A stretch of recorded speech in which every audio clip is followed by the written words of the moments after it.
This is the brief on the recent surge in international recognition of Palestinian statehood.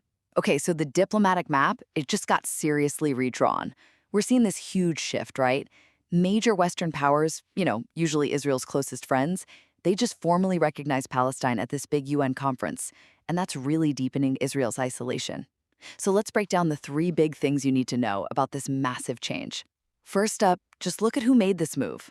We're talking major US allies. Think France, the UK, Canada, Australia. They flipped their positions. That brings the total number of UN states recognizing Palestine to 157. That's like 81% of them.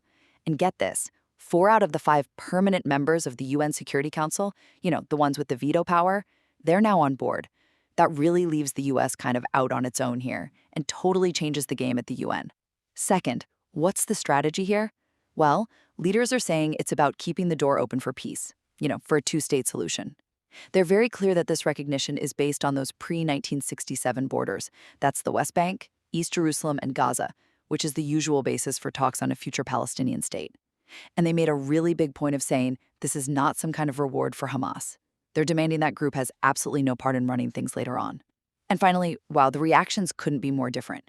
You've got Israeli Prime Minister Netanyahu calling it absurd, a reward for terrorism, and flat out saying a Palestinian state will not be established. But then, flipping that right around, the UN Secretary General, Antonio Guterres, he backed the move. His take, Palestinian statehood is a right, not a reward.